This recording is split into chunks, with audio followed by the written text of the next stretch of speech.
ওম নমো ভগবতে বাসুদেবায়। জয় শ্রীকৃষ্ণ। রাধে রাধে। নমস্কার বন্ধুরা, আজ 16ই বৈশাখ 30শে এপ্রিল বৃহস্পতিবার। আজকের দিনেই ভগবান বিষ্ণু তার চতুর্থ অবতার নৃসিংহদেব বা নরসিংহ রূপে আবির্ভূত হয়েছিলেন। শাস্ত্রমতে অত্যাচারী হিরণ্যকশ্যপকে বধ করার জন্য ভগবান শ্রীবিষ্ণু নরসিংহ অবতারে এই মর্তধামে এসেছিলেন। তাই আজকের দিনে বহু মানুষ নরসিংহ চতুর্দশী ব্রত অতি নিষ্ঠার সঙ্গে পালন করে থাকেন। পিতামহ ব্রহ্মা এবং দেবাদিদেব সহ সকল দেবতারাও এই নরসিংহ চতুর্দশীর ব্রত পালন করেছিলেন। এই ব্রত পালন করলে ব্রতকারীর পুত্র সন্তান লাভ, দীর্ঘায়ু জীবন এবং ধনসম্পত্তি প্রাপ্ত হয়। সধবা স্ত্রীলোক এই ব্রত পালন করলে ভাগ্যবতী হয়, পুত্র সন্তান লাভ করে এবং দিব্য সুখ প্রাপ্ত হয়। বৃহৎ নরসিংহ পুরাণে বলা হয়েছে, এই দিন গোধূলি লগ্নে বা সন্ধ্যাবেলায় যদি নরসিংহদেব বা শ্রীবিষ্ণুর উদ্দেশ্যে প্রার্থনা করা হয় এবং ব্রতকথা শ্রবণ করা হয়, তাহলে সেই গৃহস্থ বাড়িতে কোনোরূপ বিপদ বা ভয় প্রবেশ করতে পারে না এবং ভক্তের সকল মনোবাঞ্ছা পূরণ হয়ে থাকে। শ্রোতা বন্ধুরা, যদি কোনো কারণবশত এই ব্রত আপনি নাও পালন করতে পারেন, কেবলমাত্র এই ব্রতকথা শ্রবণ করেও আপনি ব্রতের ফল অনেকাংশে লাভ করতে সমর্থ হবেন। তার সাথে মা লক্ষ্মী এবং শ্রী হরিবিষ্ণুর উদ্দেশ্যে আজ সন্ধ্যায় একটি প্রদীপ অবশ্যই প্রজ্বলন করবেন। এই চতুর্দশী তিথি শুরু হয়েছে গতকাল বুধবার রাত 7:47 থেকে, যা থাকবে আজ রাত্রি 8:29 পর্যন্ত। এবারে আসুন শ্রবণ করে নেওয়া যাক বৈশাখ মাসের শুক্লপক্ষের শ্রী শ্রী নরসিংহ চতুর্দশীর ব্রতকথা। জয় শ্রীকৃষ্ণ। রাধে রাধে। এই ব্রত মাহাত্ম্যটির আধ্যাত্মিক তাৎপর্য অপরিসীম, কারণ এটি স্বয়ং নরসিংহদেব বৃহৎ নরসিংহ পুরাণে বর্ণনা করেছিলেন। বৃহৎ নরসিংহ পুরাণে ভগবান নরসিংহদেব ভক্ত প্রহ্লাদকে বললেন, বর্ষে বর্ষে তু কর্তব্যম মম সন্তুষ্টি কার নাম মহাগুজ্জম ইদম শ্রেষ্ঠম মানবৈর্ভীরভি। অর্থাৎ প্রতি বছর আমার সন্তুষ্টির উদ্দেশ্যে চতুর্দশী ব্রত কর্তব্য। জন্ম মৃত্যুময় সংসার ভয়ে ভীত মানুষ এই পরম গোপনীয় ও শ্রেষ্ঠ ব্রত পালন করবে। বৈশাখ মাসে শুক্ল চতুর্দশীতে নরসিংহদেব আবির্ভূত হয়েছিলেন, তাই এই তিথিতে ব্রত পালনপূর্বক তার পূজা ও উৎসব করতে হয়। শ্রী নরসিংহদেব বললেন, আমার ব্রত আছে জেনেও যে ব্যক্তি লঙ্ঘন করে, চন্দ্র সূর্য যতদিন থাকবে ততদিন সে নরক যন্ত্রণা ভোগ করবে। যদিও আমার ভক্তরাই এই ব্রত করে থাকে, তবুও প্রত্যেকেরই এই ব্রতের ওপর অধিকার আছে। প্রহ্লাদ মহারাজ বললেন, হে ভগবান, হে নরসিংহ রূপ, হে সকল দেবগণের আরাধ্য প্রভু, আপনাকে আমি প্রণাম জানাই।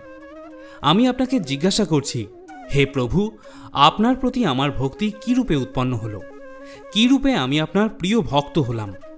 শ্রী নরসিংহদেব বললেন, হে বুদ্ধিমান, একান্ত মনে শ্রবণ করো।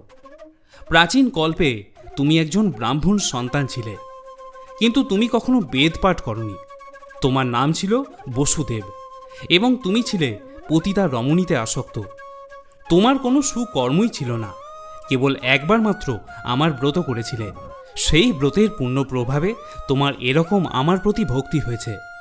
প্রহ্লাদ মহারাজ বললেন, হে নরসিংহ, হে অচ্যুত, হে প্রভু, আমি কার পুত্র হয়ে কি করতাম? পতিতা রমণীতে আসক্ত হয়েও আমি আপনার ব্রত কিভাবে করলাম, দয়া করে আমাকে বলুন।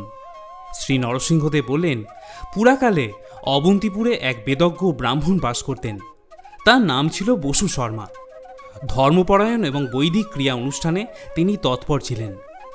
তার স্ত্রী জগৎ প্রসিদ্ধা সুশীলা ছিলেন পতিব্রতা সদাচারিণী। তাদের 5 জন পুত্র সন্তান ছিল।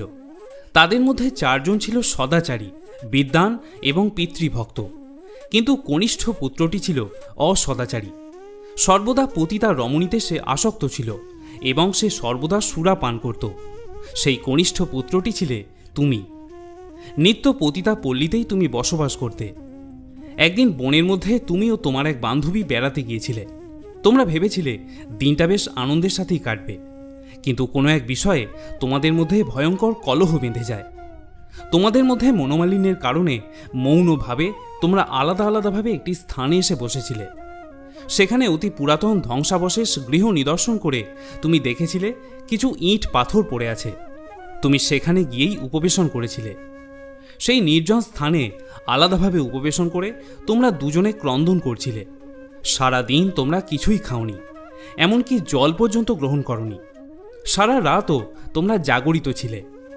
ক্লান্ত শরীরে, দুঃখিত অন্তরে মনোমালিন্যের কারণে তুমি সেখানে শুয়ে পড়ে প্রার্থনা করেছিলে, হে ভগবান, হে শ্রীহরি, এই জগতের কত লোক সুন্দর, আমার মা বাবা কত সুন্দর, ধর্মপ্রাণ, আমার ভাইয়েরা কত সুন্দর, তারা নিষ্ঠাবান এবং চরিত্রবান, কিন্তু আমি অধঃপতিত, আমি মহামন্দমতি, আমি চরিত্রহীন, পথের পাগলের থেকেও আমি অধম। হে ভগবান, ভালো লোকেরা তোমার শরণাগত, কিন্তু আমি যে মহামূর্খ, তাই আমি তোমার শরণাগত হতে পারিনি। আমি অতি নিঃসঙ্গ, আমি বড় অসহায়। তাই এই অবস্থায় আমি তোমার কাছে প্রার্থনা করছি, হে ভগবান, আমাকে বিশুদ্ধ জীবন দান করো। এভাবেই তুমি ক্রন্দন করেছিলে। আর তোমার বান্ধবী, সেও একান্ত মনে প্রার্থনা করছিল, হে ভগবান, আমি সমাজের মধ্যে সবথেকে জঘন্য স্তরের জীব, সভ্য সমাজ থেকে আমি বিক্ষিপ্ত ও বিচ্ছিন্ন। এই জগতে অনেক নিষ্ঠাবতী সাধ্বী সুন্দরী নারী রয়েছে, আর আমি মহাপাপী গণিকাবৃত্তি করেই জীবন নষ্ট করেছি। প্রতিদিনই কেবল পাপের বোঝা বাড়িয়েই চলেছি। নরক যন্ত্রণা কতই না পোড়া কপালে অপেক্ষা করে আছে। ভদ্র সমাজে কেউ কোনোদিন আমার দিকে ফিরেও তাকায় না। আমিও এই জগতের কোনো পথ খুঁজে পাই না। হে পরম করুণাময় ভগবান, যদি তোমার অহৈতুকী কৃপাদৃষ্টি আমার প্রতি থাকে, তবে দয়া করে আমার এই জীবন পরিবর্তন করে দাও। শ্রী নরসিংহদেব তারপর বললেন, হে প্রহ্লাদ, সেই স্থানটি ছিল আমার একটি প্রাচীন মন্দির। সেই দিনটি ছিল বৈশাখ মাসের শুক্ল চতুর্দশী তিথি, অর্থাৎ আমার আবির্ভাবের দিন। তোমরা উপবাসী ছিলে, রাত্রি জাগরণ করেছিলে, জীবনের কল্যাণ প্রার্থনা করেছিলে, অর্থাৎ অজ্ঞাতসারেই তোমরা আমার পরম মঙ্গলময় চতুর্দশীর ব্রত পালন করেছিলে। সেই ব্রতের পুণ্য প্রভাবে তুমি এই জন্মে আমার প্রিয় ভক্তরূপে জন্মগ্রহণ করেছ। আর সেই পতিতাও স্বর্গলোকে অপ্সরা জীবন লাভ করেছে এবং ত্রিভুবনে সুখচারিণী হয়েছে। হে প্রহ্লাদ, আমার এই ব্রতের প্রভাব শোনো। সৃষ্টি ও শক্তি লাভের উদ্দেশ্যে ব্রহ্মা আমার এই চতুর্দশীর ব্রত পালন করেছিলেন। ত্রিপুরাসুরকে বধের উদ্দেশ্যে মহাদেবও এই ব্রত পালন করেছিলেন। স্বর্গসুখ লাভের জন্যই দেবতারা আগের জন্মে আমার এই ব্রত পালন করেছিলেন। পতিতা নারীরাও এই ব্রত পালন করে ত্রিলোকে সুখচারিণী হয়েছে। যে সমস্ত মানুষ আমার এই ব্রত শ্রেষ্ঠ পালন করবে, শত কোটি কল্পেও তাদের সংসারে আর পুনরাগমন হবে না। আমার ব্রতের প্রভাবে অপুত্রক ভক্ত পুত্র লাভ করে, দরিদ্র ধনশালী হয়, তেজস্কামী তেজ লাভ করে, রাজ্যকামী রাজ্য লাভ করে এবং আয়ুষ্কামী দীর্ঘ জীবন লাভ করে। স্ত্রীলোকেরা আমার এই চতুর্দশীর ব্রত পালন করলে ভাগ্যবতী হয়। এই ব্রত সৎ পুত্র প্রদানকারী, পুত্র শোক বিনাশক এবং দিব্য সুখপ্রদ। যে সধবা নারী এই ব্রত ভক্তির সঙ্গে পালন করে, তাদের কখনো বৈধব্য যন্ত্রণা ভোগ করতে হয় না। স্ত্রী পুরুষ নির্বিশেষে যারা এই উত্তম ব্রত পালন করে, তাদের আমি সুখ এবং ভক্তি মুক্তি ফল প্রদান করে থাকি। হে প্রহ্লাদ, যারা দুরাত্মা, যারা সর্বদাই পাপ কার্যে লিপ্ত, তাদের এই ব্রত পালনে কখনো মতি হয় না। পাপকর্মেই সর্বদা তাদের মতি। এরপর ভক্ত প্রহ্লাদ নরসিংহদেবকে জিজ্ঞাসা করলেন যে এই চতুর্দশী ব্রত পালনের নিয়ম কি। তখন শ্রী নরসিংহদেব বললেন, বৈশাখী শুক্ল চতুর্দশী ব্রত পালনকারীরা পাপাচারীদের সঙ্গে কথা বলবে না, মিথ্যা আলাপ বর্জন করবে, স্ত্রী সঙ্গ ত্যাগ করবে, দূতক্রীড়া বর্জন করে আমার রূপ গুণ এবং লীলার কথা স্মরণ করবে, দুপুরে পবিত্র জলে স্নান করবে, তারপর ঘরে এসে গোময় দিয়ে মণ্ডপ লেপন করে অষ্টদল পদ্ম রচনা করবে। সেই পদ্মের ওপর রত্নযুক্ত তামার কলসি বসাতে হবে। তারপর একটি চাল ভর্তি পাত্র তার ওপরে রাখতে হবে। চালের ওপর লক্ষ্মী সহ নরসিংহদেবকে স্থাপন করতে হবে, কিংবা মণ্ডপে পবিত্র ফুল দিয়ে সাজিয়ে তার ওপর পঞ্চামৃতে লক্ষ্মী নরসিংহকে স্নান করিয়ে পূজা আরম্ভ করতে হবে। আগে প্রহ্লাদের পূজা, তারপর লক্ষ্মী নরসিংহদেবের পূজা। এই অভিষেক ও পূজা আরতি সন্ধ্যাকালে সম্পন্ন করতে হয়।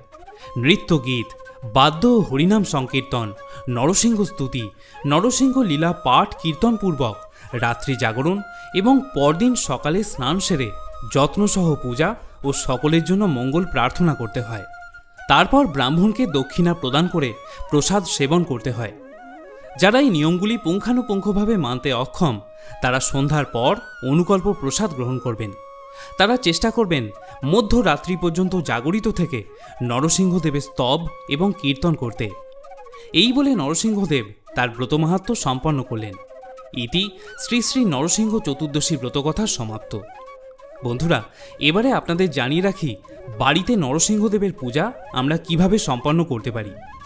এই পূজা সন্ধ্যাবেলায় বা প্রদোষকালে সম্পন্ন করার নিয়ম। যারা পুজো করার সংকল্প নিচ্ছেন তারা চেষ্টা করবেন সমগ্র দিন উপবাস থাকার। যতক্ষণ উপবাস করবেন চেষ্টা করবেন জাগরিত থাকার, কারণ এই ব্রত পালন করার সময় ঘুমানো নিষিদ্ধ। এবং ব্রতকারী আজকের দিনে যে কোনো রকমের রাগ পরিহার করবেন। এই নিয়মগুলির পিছনে রয়েছে দুটি কারণ। প্রথমত, নরসিংহদেব হলেন ভগবান বিষ্ণুর রুদ্র অবতার, তাই তার ব্রত সম্পন্ন করাকালীন সময় রাগ পরিহার করতে হয়। আর এই পূজা প্রদোষকালে বা সন্ধ্যার সময় করার কারণ হল এই সময় নরসিংহদেব হিরণ্যকশ্যপকে বধ করেছিলেন। সন্ধ্যা নাগাদ সূর্যাস্তের আগে স্নান পর্ব সেরে নিয়ে নরসিংহদেবের পূজা এবং অভিষেক ক্রিয়া সম্পন্ন করতে হয়। সন্ধ্যার সময় পূজার বেদিতে চাল রেখে তার উপর ঘট স্থাপন করুন। ঘট অথবা তার পাশে নরসিংহদেবের মূর্তি অথবা ছবি রাখুন। পঞ্চামৃত, দুধ এবং গঙ্গাজল দিয়ে ভগবান নরসিংহদেবের অভিষেক করুন। ভগবান নরসিংহদেবের পূজার একটি অন্যতম উপাদান হল চন্দন, কারণ তিনি হলেন বিষ্ণুর রুদ্র অবতার। তাই তার রাগ কমানোর জন্য চন্দনের প্রলেপ ব্যবহার করতে হয়। চন্দন শীতলতা প্রদান করে থাকে, তাই নরসিংহদেবের মূর্তি বা ছবি যাই ব্যবহার করেন না কেন সেখানে অবশ্যই চন্দনের প্রলেপ দিতে হবে। এই চন্দন ছাড়া নরসিংহদেবের পূজা অসম্পূর্ণ থাকে।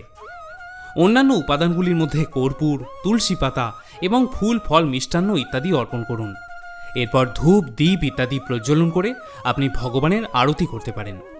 পূজা সম্পন্ন হয়ে যাবার পর প্রসাদ বিতরণ করুন এবং নিজেও সেই প্রসাদ গ্রহণ করুন। আজকের দিনে স্নান ও দানের অসামান্য গুরুত্ব রয়েছে। যদি পারেন কোনো অভাবী মানুষ বা পশু পাখিকে এই দিন আপনার সামর্থ্য অনুযায়ী খাদ্য বা অর্থ দিয়ে সাহায্য করুন। পূজা সম্পন্ন হয়ে যাওয়ার পর নরসিংহ চতুর্দশীর ব্রতকথা পাঠ বা শ্রবণ করুন এবং আজকের দিনে ভগবানকে সন্তুষ্ট করতে নরসিংহদেবের অষ্টোত্তর শতনামটি একবার হলেও সম্পূর্ণ শ্রবণ করুন। শ্রোতা বন্ধুরা, আমি আশা করব ব্রতকথা এবং অন্যান্য তথ্য জেনে আপনি সমৃদ্ধ হয়েছেন। যদি এই ভিডিওটি আপনার ভালো লাগে তাহলে অবশ্যই একটি লাইক করার অনুরোধ করব। যদি নরসিংহদেবের অষ্টোত্তর শতনামটি আপনি শ্রবণ করতে চান তাহলে এই ভিডিওর শেষে আমি লিঙ্ক দিয়ে দেব, যেখানে ক্লিক করে আপনারা সেই ভিডিওটি সহজেই শুনতে পারবেন। আজকের মতো ভিডিওটি এখানেই শেষ করছি। যদি কোনো প্রশ্ন বা মতামত আপনার মনে থাকে তাহলে আমাকে নিচের কমেন্টে জানাতে ভুলবেন না। সকলে ভালো থাকুন, সুস্থ থাকুন।